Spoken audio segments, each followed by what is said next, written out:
I'm Gilbert Cruz, editor of the New York Times Book Review, and this is the Book Review Podcast Special Edition. This summer, in addition to our regular episodes, we'll have a series of interviews with authors whose books made our list of the 100 best books of the 21st century. Today, I'm joined by Colson Whitehead. Most recently, the author of Crook Manifesto and the Harlem Shuffle, two crime novels set in Harlem during the 60s and 70s. He is sometimes known as the writer of two Pulitzer Prize-winning novels, The Nickel Boys and The Underground Railroad. It's that last book that we're here to discuss today because it's one of the top 10 books of this century, as chosen by our panel of more than 500 writers.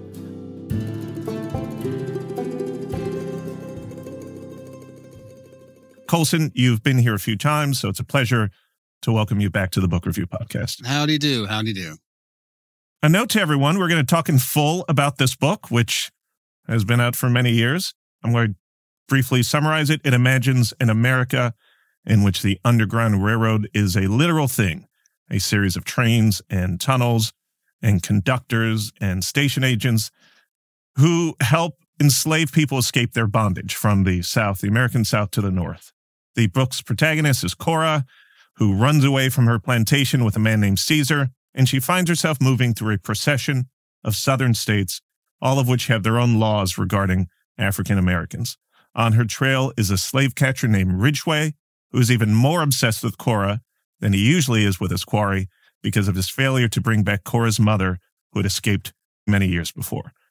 Colson, what do you remember from the time when you put this book out? It was an Oprah Book Club pick. It was excerpted in this very newspaper, the New York Times, in a beautiful sort of broadsheet way.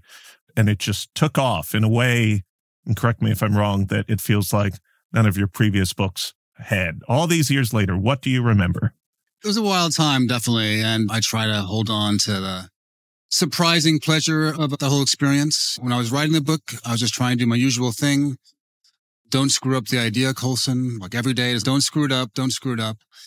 But from the moment I gave my first pages to my wife and then my editor and my agent, I knew that something different was happening. They're very enthusiastic and they always are, but this was like a different little quaver in their voice. That was different. So I gave them the first 100 pages. So that meant I had another 200 pages of don't mess it up, Colson. They really liked that first third. Don't screw it up.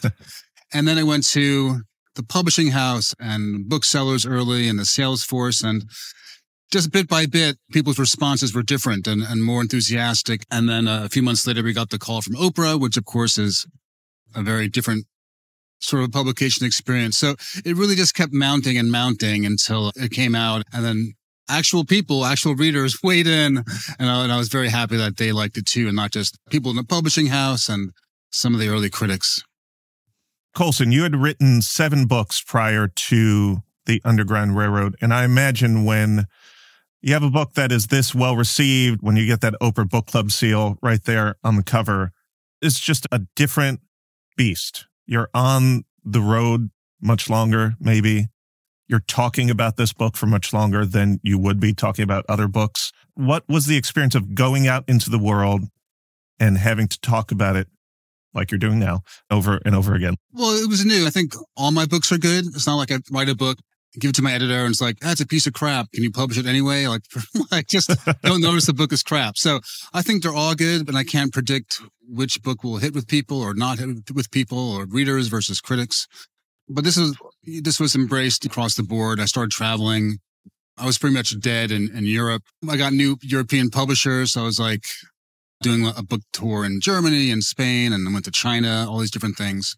I had to learn how to write on the road, or else I would not have got any work done. But the whole thing, it's winding down now. A couple years later, I want to hang home with the family and not hit the road as much. But it really was the start of a new phase in my career. And I started traveling the South more. I never went to North Carolina or Georgia or Texas a lot. And I know how the South would receive the book. And definitely some states are in a reckoning with their past. So I was in North Carolina a lot and Florida, but not, say, Alabama and Mississippi. there's a real divide over which places in the South would embrace the book. Now that it's wound down, finally 6 or 7 years later, it seems like a magical time. You were working on the Nickel Boys while you were on tour for this? I started the Nickel Boys, I guess, in the spring of 2017. So not the tour, but a lot of the foreign travel. Mm-hmm. And talk to me a little bit about what it means to be dead in Europe. Because it's funny, I actually was talking to someone who was talking to me about James McBride. They were like, yeah, James McBride, not really a big deal over there in Europe. He's huge here in America. What the hell is going on? Yeah, the people who are huge, like Paul Auster, whenever I would go to Europe, I was always like a week behind Paul and was like, Paul Auster, huge lecture hall. And then like next week, Colson Whitehead and Puppet Show. It was like a real Spinal Tap type thing. So yes, there are people who are totally huge, like Paul Auster. In the case of me, my second book, John Henry Days, made a big splash. And I gained some foreign publishers, and I went to Italy for the first time. I went to Germany for the first time. I was like, oh, wow, this is the way it's always going to be. And then nothing until Underground. And that's why I'm grateful for its reception, because over the course of a 15-year career, 25 years, you have your ups and downs. And while I thought all the books were good, they necessarily get the audience that I thought they deserved. And finding that common ground with European readers was interesting. I didn't realize it when I was writing the book, but in Poland or in France, they could connect the French resistance against the Nazis, the Polish resistance to abolitionists, hiding people, getting them to safe territory. The dynamic between the enslaved and the enslavers exists everywhere throughout time. And so even if you don't have a kind of American slavery system in your type system in your history, you do have the conquerors and the conquered. You have the enslaved. And that power dynamic that the book is describing and trying to get at is applicable through all human history in every different country.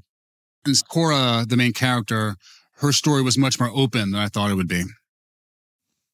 Do you ever reread your books? And have you reread this one? I had to flip through this morning, so I remember all the names. Like, I don't want to be embarrassed when you're like, what about art on page 1886? I'm like, art? Who the hell is that? Because just generally, the character's function is more in the front of my head than whatever name I slapped on them randomly that day. So I rarely go back. When I do, I like the books more than I think. I'm like, oh, actually, I was really smoking some crazy crack that year. The book turned out pretty well. I'm not sure how that happened. And it happens with most of the books. Like, I feel very fondly towards them. I reread The Intuitionist because I was writing something about it, and that came out in 99. And I was struck by, one, my excessive use of adjectives. And then two, I felt that young Colson was trying to get at something. It was his first attempt at a book, and I wouldn't make the same choices. And that's the best book I could do when I was 29. And The Underground Railroad was the best book I could write when I was 46. And if I'm doing the best work I can each year, I can be proud of each book, and they'll hold up for me at least. So your second book, John Henry Days, which incidentally is also, in addition to be about a lot of other things about trains and African-American history, it was reviewed in the Times Book Review by, I'm sorry if this is painful, by Jonathan Franzen in May 2001, several months before he put out the corrections. Surely, yes. And it opens with Franzen saying that your first book, The Intuitionist, was not necessarily to his liking because of your attempt to write a female protagonist. It's a little bit crazy to read that now. But is it true that the Underground Railroad started with a male main protagonist before you changed it to Cora? I never had a male protagonist before I started writing. I had the idea in the year 2000, and I thought I was not up to the task of writing it. I didn't think I was mature enough of a person. I didn't think I was a good enough writer to deal with the structure and all this different gambits I was planning. So I put it aside, and I finished a book and take out my notes. And that went on for 14 years. And so nothing was set in stone. At one point, for a week or a day or an hour, it was a man looking for his wife who'd been sold off, a parent looking for a child who'd been sold off. And it was all in flux until 2014 when I was like, okay, now I really have to start thinking about this book. I decided on a female protagonist, as in The Intuitionist, because one, I hadn't done it for a while, and I think you should mix it up. So I'm not really sure what he was smoking that year or what issues he was working out. But I was drawing from a lot of books I read in college, books about slavery and slave narratives I was exposed to. One of the most famous ones is by Harriet Jacobs, Incidents in the Life of a Slave Girl. And she writes about the particular hell of the female slave. When you hit puberty, you're now the sexual subject of your master if you weren't before. You're supposed to pump out babies, another slave's babies, or your master's babies, because that's property. Each child is a slave, is a new piece of property you're bringing out into the world. And it's a different dilemma than faces the male slave. So I just thought that was worthy of picking up. I try to do different voices, and different styles. And so a fantastic book, a more realistic book. And in the case of picking Cora, I wanted to do something I hadn't done in a while, which was have a female protagonist. And it allowed me to do different things in the story that I couldn't have done if I had a male protagonist. You said at the time of the book's release that this was the scariest thing that you had to do professionally up to that point. Does that remain the case? The Nickel Boys, which is about so-called juvenile delinquents who are caught in an abusive reform school, was based on a real story. And so I wanted to get it right for the survivors. The characters in that book are not based on anybody in real life, but I wanted to get the situation right to honor the survivors. And in the case of the Underground Railroad, I wanted to get slavery right. I have a lot of humor in some of my books. I can be glib. I can have some postmodern detachment sometimes. I didn't want that for Cora's story and the other enslaved people in the book. I wanted to get it right, not only for the enslaved people in America, but my family members who were enslaved in Georgia and in Florida, people who, at that point, I didn't know their names. Since then, someone has given me some genealogical research, so I know more about their story. But at the time, half my family came out of the void of slavery. I knew nothing about them. So I wanted to get it right. It was going to be brutal, realistic, and truthful. And that was scary. I didn't want to think about the brutal facts of the slavery system, putting that stuff on the page. I was pretty compartmentalized, but it was still very difficult. It was a hard book to write. I followed up with another hard book. And since then, I've just been writing books with a lot more jokes, frankly. And it's less psychologically harrowing.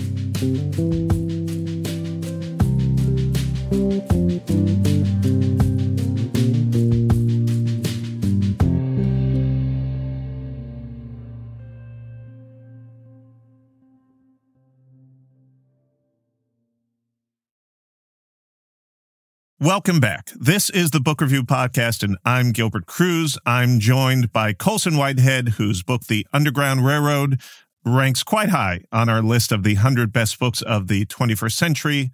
Colson, when did you know that you were ready stylistically to work on this book? Right before this one, you had a Zone 1, which is a very fun post-apocalyptic zombie novel. You had a sort of a nonfiction memoir about playing poker called The Noble Hustle. And then you followed it up with this one, which you then followed up with The Nickel Boys. What had you learned over those first 7 or how many books that led you to the point where you said, I can do this? These things that I've been sketching on for years and years, it is time. But part of it was writing a short nonfiction book, The Noble Hustle, about the World Series of Poker and me going to the World Series of Poker. The voice is very controlled and has a kind of loose structure. And I think that gave me a certain confidence to try a more ambitious work, even if it was nonfiction. I hadn't written fiction in 4 years. I had a child.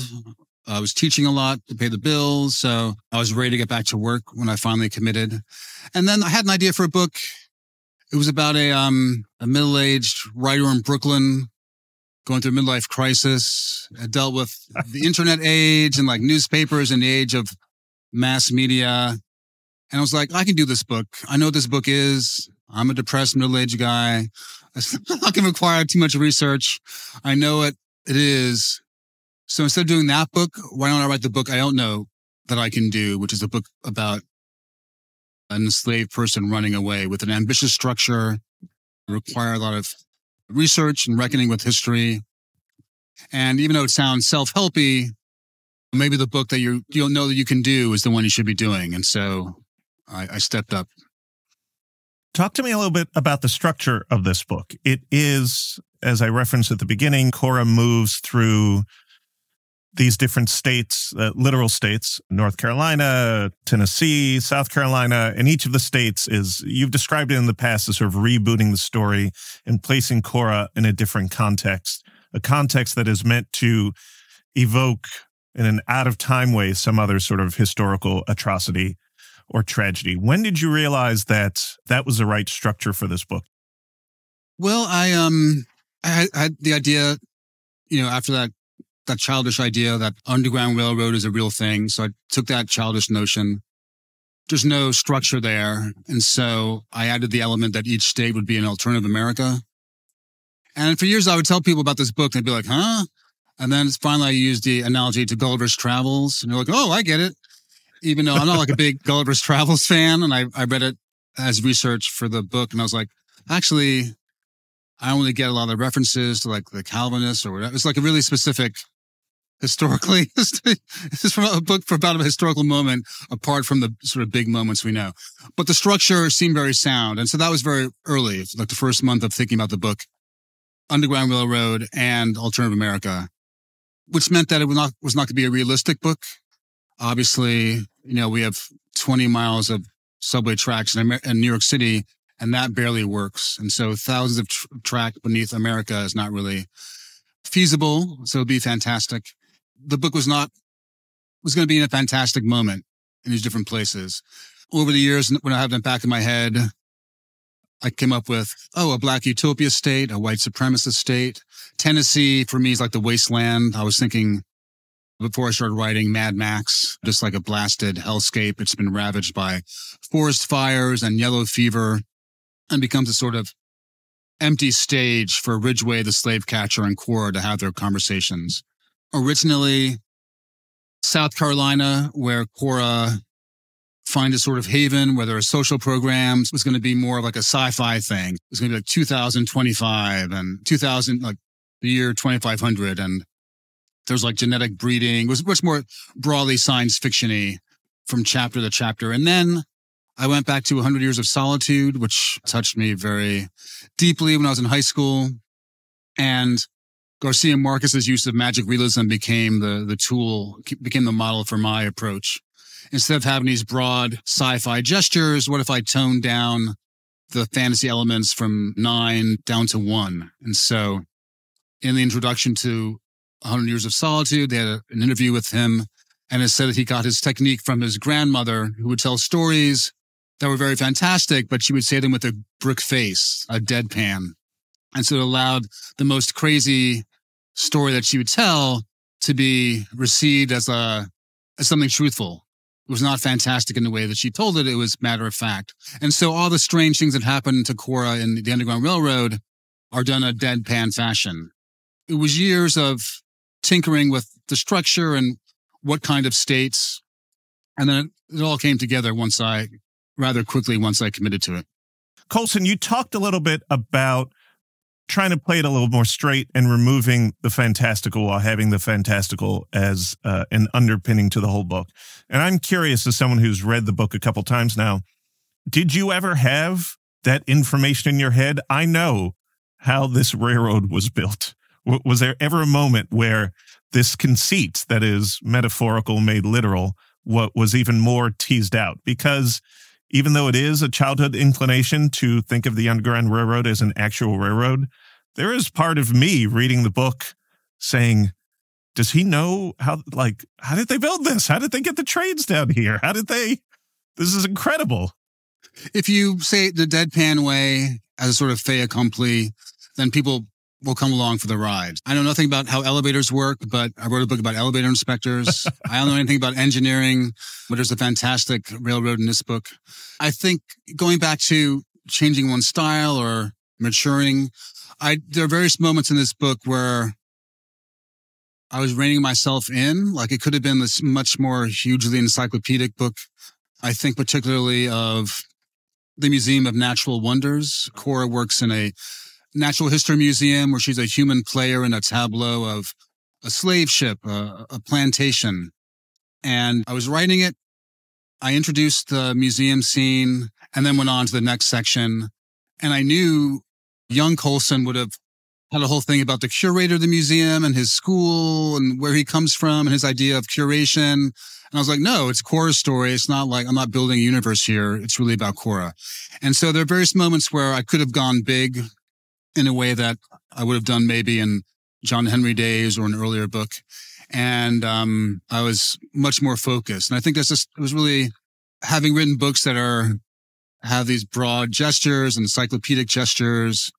Having done that, I don't have to do it anymore. And so how can Underground Railroad be reflective of someone who's written 7 books and wants to do something new and challenging and not rely on old ways of doing things? So there are various moments where I was writing something and like, oh, I guess I'm a little older, a little more in control. So I definitely would not have done it in such a succinct and orderly way as I'm doing now. People say writing is rewriting, and I'm curious, as you've moved along in your career, how much is writing and how much is stripping away? Obviously, editing is a key part of any, I would think, of any great novel. But how much are you putting out there, and then how much are you taking out?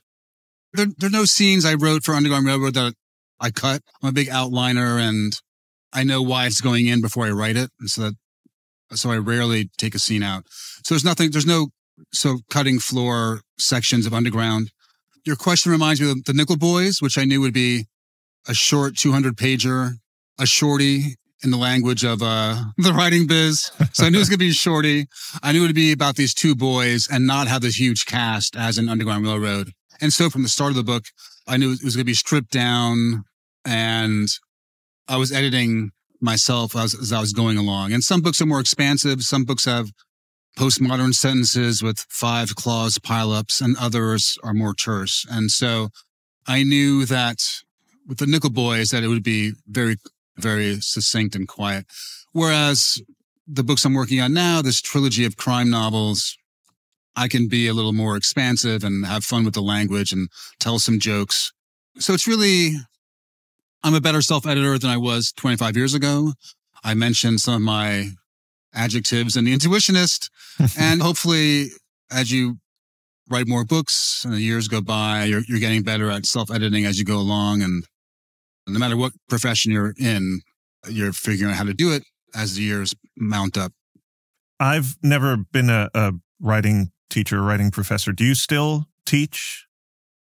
It was always a day job. I haven't taught since Underground came out. It may be a better editor because I was pretty ruthless marking up my students' fiction. And then finally, I was like, I keep telling them all this crap. Why not actually practice it? And so it was a physician, heal thyself kind of thing I got out of teaching back then. We'll be right back.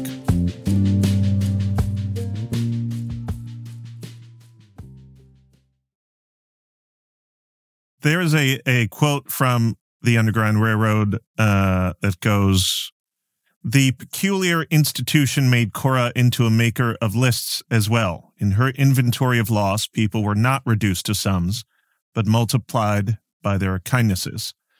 I'm curious how you make room in a story like this for kindness. There's a lot of, as befits any story about American slavery, a lot of cruelty, a lot of tension, a lot of violence, a lot of sadness. But as with Cora, you have to make room for moments of light. And how did you know where the right points in the book were to do that?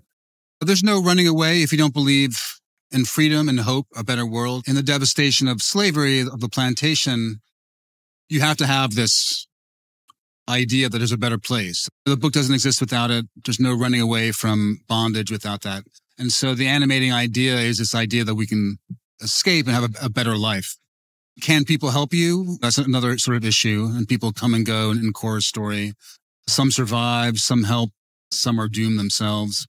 So whether or not other people are helping Cora out, she is animated about this idea of a better world. And I think if I look back at Zone 1, the zombie novel, which was the novel I wrote before Underground Railroad, and then Nickel Boys, all 3 of those books, even though they deal with the apocalypse and death and devastation, they're all animated by hope. In the apocalypse, a zombie apocalypse. You have to hope that there's a human settlement somewhere where you can restart society and be safe. Otherwise, you just lay down and die. Cora, the other enslaved people, have to believe there's a place to go to. And in the Nickel Boys, in this terrible reform school, how do you survive? This idea that one day you'll be on the other side of this somehow. So even though these books are depressing about the human condition, they're 2-page stories without hope and at least being kind to yourself. I had forgotten, because I read the book initially when it came out. So I had forgotten about the end of the book, and I mentioned to listeners we're going to dig into details, where we discover what happened to Mabel. This was Cora's mother, who had escaped the plantation long before. Her abandonment of Cora plagued Cora for her entire life. Her escape tormented Ridgway, the slave catcher. But we learn, right in I believe the second to last chapter thereabouts, that Mabel changed her mind when she was not that far from the plantation, decided to go back to her daughter. This daughter that now believes that her mother abandoned her. But she was bitten by a snake and she died. And no one knew it. Everyone assumed she made it to freedom. And I'd read the book before, but it was crushing. Jesus. It was so moving and so terrible and so ironic. And I'm wondering when you knew that this was going to happen to this character that had haunted all the other characters for much of the book. Sure. I had all the states, so Georgia, Tennessee, Indiana, etc. I'm a big sort of plotter outliner. And the book opens up with Ajari, which is Cora's grandmother coming from Africa. And I wanted to have an entire enslaved person's life in 5 pages to set the terms of the book. And then we get into Cora's story. And Ajari is kidnapped in Africa, Middle Passage, sold different plantations, comes to the Randall plantation. And I thought it worked really well. It was 5-6 pages and really got so much information in.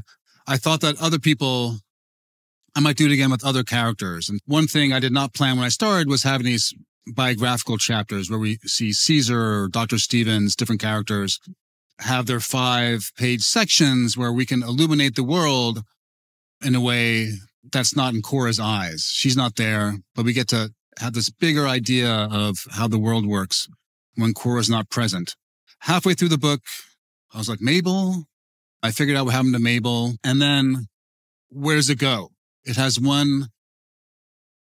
lot of Cora's personality is deformed by her idea of what her mother has done. Her mother has run off and abandoned her for a better life up north. That's her fantasy.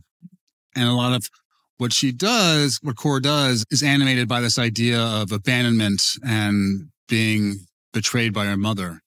So if you find out what happens to Mabel, what kind of effect on the reader does it have? If it's the first biographical chapter on page 80, if it's the second one on 100-something, if it's at the end. I'm always figuring out when to deploy different effects, themes, characters, incidents, moving things around on my little outline. And it seemed that Mabel's story, that revelation, was best suited for the end. It has a different payoff in the last 20 pages and in the first 50 pages. When this book came out, your older child was still maybe a little too young to get through the whole book, really internalize it, discuss it with you. But they are older now, and I'm wondering if they have read it since and what your conversations with them have been like. My daughter is now 19, and I read it a few years ago, said they liked it. I didn't really probe, and they didn't offer anything more. I think when all the crazy things happened with the publication, Oprah, bestseller, all these different things, they were sort of blasé. And the thing that impressed them most was that I was going to do an interview at a BuzzFeed. I was like, Oprah, whatever, Obama's like reading list, whatever. But tomorrow I'm going to do like a 10-minute interview with BuzzFeed. Like, really? And so I'm not sure if that would have the same impact on her now, but. You released this book during the rise of peak TV, when every streaming service was looking for something to distinguish itself with. And your book ended up being adapted by one of, I think, the great directors of his generation, Barry Jenkins. Did you have to interact with the production? What, if anything, was that process like? Well, it would not get made now. It was a very expensive production. Like Amazon spent many millions working on this 10-episode series. At that point, Barry Jenkins' Moonlight had not come out. It was like a month before, but I saw I got a link to it, and I watched it on my computer, and it was incredible. And he was very smart, and all his ideas for how to adapt it were good. That was like August when the book came out. We heard nothing for 10 months, and then he got the Oscar, and then suddenly things were back on, No, he ran a few things by me, but I was working on the Nickel Boys, and I don't multitask, and didn't want to put the book down. So after the first few conversations, they let it rip. They checked in once or twice. In the television show, a character from The Intuitionist, my first book, they wanted to put in, so I had to give them permission. And so there's like I guess the Colson Whitehead cinematic universe overlaps. CWCU. Yes. So little things but really it was all them. And it was just the most beautiful thing to see it all finished a couple years later. Really one of the best things that ever happened to me, just to have Barry assemble this incredible team, his producers, the writers, the composer, the actors, set design, costume design. They really did such a magical job. And the reception of the book was a big gift, and the way it changed my life. My kids can go to college now. And up there was the TV show, which is really just this real beautiful thing that happened to me. Your book, Colson, appears in the top 10 of our list, and it's a few spots down from Edward P. Jones's The Known World, which is another Pulitzer Prize-winning historical novel about enslaved people in America. Both books arguably exist in the shadow of Toni Morrison's Beloved, which is like one of the great American novels, full stop. And I wonder, when you were writing this, if you ever had any feelings of hesitation, because here you are, another Black writer, you're writing about slavery, you're finally doing it, but there are dangers, there are responsibilities, and there are expectations, and you don't want to ask questions like the one I'm just asking you about what it all means for a Black writer to write about slavery. I thought I would. It's our origin story. It's America's origin story. So it's just sitting there as material, as something to write about and explore. So I never had illusions I wouldn't address it in some way. Not that you have to, but as someone who writes about history, I was going to. And then sometimes you want to read what other people have done, sometimes not. In this case, I was like, I haven't read Beloved in decades, The Known World since it came out, Charles Johnson's The Middle Passage, another novel about the Middle Passage. And I was like, I'll read them and see how these great people have tackled the subject. And I got 30 pages into Beloved, and I was like, I'm totally screwed. Toni Morrison, genius. But no matter what you're writing about, whether it's slavery or war, I told myself, no matter what you're writing about, someone smarter and more talented has already done it. Homer wrote some great books about war. Are you going to outdo Homer? No. Are you going to outdo Toni Morrison? No. But we're all individuals with our unique perspectives and talents. And if I can tell my story about American slavery, it'll be mine because I'm a distinct human being. So I shouldn't worry about all these incredibly talented people who've tackled it. I have to trust in my own story. And so I didn't worry about it after that. And I had that same dilemma when I started writing 25 years ago. Why should I write? Who would publish me? What gives me the right? I'm a person. I want to do it. I want to do it to the best of my ability. And that's enough, no matter who else is doing it. And Ralph Ellison exists and Toni Morrison exists. I'm going to write my books and they'll be the best thing I can do. And I have to be satisfied with that. Other writers are saying Colson Whitehead exists. That's your role to them. I will say rereading books is not always satisfying, but rereading The Underground Railroad was. So I thank you for coming on the podcast to talk about it, to talk about its legacy, just to reminisce about what it was like to write it and talk about it in the world. Now, Colson, one of the things I like to do as we end the podcast is ask authors what book they've read the most over the course of their lives. What would yours be? Sure. I mean, novels or books of short stories. It would be Crying Lot 49. It would be Junot Díaz's Drown, The Rings of Saturn, stuff I've taught a bunch.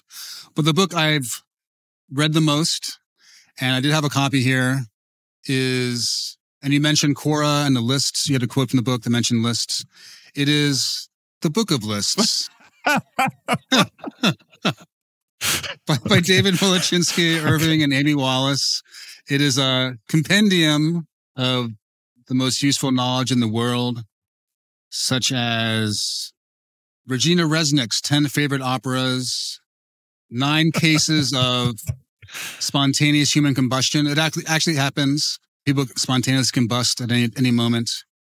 7 famous bodily parts. And so it came out in the late 70s, huge bestseller. Open up any section. You can be lost in there for hours. My brother and I would just read the book of lists for years and years. So that's the book And is that the original copy? It is not. I wrote a book called Sag Harbor about growing up in the 80s. So for research, I got a used copy of the book of lists, which I still have.